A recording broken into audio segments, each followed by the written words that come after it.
আচ্ছা, আমরা আজকে যে একটা লিস্ট করব দেখতে পাচ্ছ, এটা এসেছিল রাজশাহী বোর্ড 24 সালে।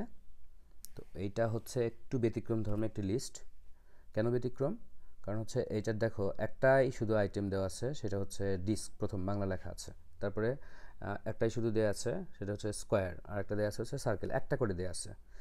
এবং আরেকটা বৈশিষ্ট্য দেখবা যে এটার বুলেটগুলা বা চিহ্নগুলা সব হচ্ছে বাম পাশে একই বরাবর, লম্বভাবে মানে ভার্টিক্যালি একই বরাবর থাকবে। হ্যাঁ, যদি এরকম থাকে তাহলে মনে করবা এটা হচ্ছে ব্যতিক্রম লিস্ট। এবং এটা এই ধরনের কাজটা হইতে পারে শুধুমাত্র আনঅর্ডার্ড লিস্টের ক্ষেত্রে। অর্ডার্ড লিস্টের ক্ষেত্রে কিন্তু এই ঘটনা ঘটবে না, তখন আলাদা ঘটনা ঘটবে। ঠিক আছে? তো এইখানে এই চিহ্নগুলা মানে কি আনঅর্ডার্ড লিস্ট, তাহলে আমরা ইউ ট্যাগ দিয়ে শুরু করেছি। তো এটা ব্যতিক্রমতা কোন জায়গায়? সেটা হচ্ছে আমরা এর আগে যে টাইপ অ্যাট্রিবিউটে ডিস্ক, সার্কেল, স্কোয়ার এই ইউএল ট্যাগে লিখেছিলাম।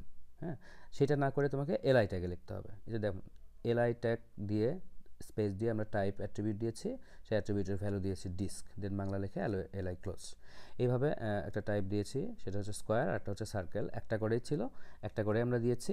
দেন দেখো, তুমি যদি দুইটা করে দাও তাহলে দুইটা করে আসবে, তো একটা করে আসছে, আমরা একটা করে দিয়েছি, ডিস্ক, স্কোয়ার, সার্কেল। ওকে। আচ্ছা, উপর দিকে যদি আসি, দেখো উদ্দীপকটা এরকম ছিল যে বুক লিস্ট শব্দটা থাকবে, সেইটা হচ্ছে আন্ডারলাইনের আকারে থাকবে, এবং ওর নিচে হচ্ছে তোমার আইটেমগুলো থাকবে। তো আমরা এইখানে কিভাবে কাজ করেছি, প্রথমে এইচটিএমএল নিয়েছি, তারপরে বডির মধ্যে আমাদের সব কাজগুলো হবে। নিচেও বডি আছে, এখানে বডি একটা চলে আসছে। আচ্ছা, তো ইউ ট্যাগ নিয়ে আমরা বুক লিস্ট লিখে ইউ ট্যাগ ক্লোজ করেছি, তারপরে ইউএল নিয়ে আমরা হচ্ছে লিস্টের কাজটা করেছি। এখানে বুক লিস্ট শব্দটা কিন্তু একদম বামে শো করতেছে। তো তুমি যদি এটা বামে শো করাতে না চাও, যদি অ্যালাইন অ্যাট্রিবিউট দাও, অ্যালাইন অ্যাট্রিবিউট দিলে যেটা হবে সেটা হচ্ছে লেখাটা তোমার হচ্ছে একদম সেন্টারে অথবা একদম রাইটে থাকবে। তো আমরা সেটা চাচ্ছি না, আমরা এই যে বাংলা ইংলিশ আইসিটি লেখা আছে এর বরাবর আমরা বুক লিস্ট শব্দটা দিব।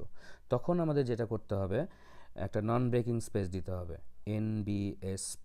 নন ব্রেকিং স্পেস একটা দিয়ে একটু সরলো ডান দিকে, আর একটা যদি দাও অ্যান্ড NBSP, আর একটা যদি দাও অ্যান্ড NBSP, তাহলে কিন্তু দেখো বুক লিস্ট শব্দটা আর একটা দিলে একদম কনফার্ম আমাদের এটার সামনে আসবে, NBSP।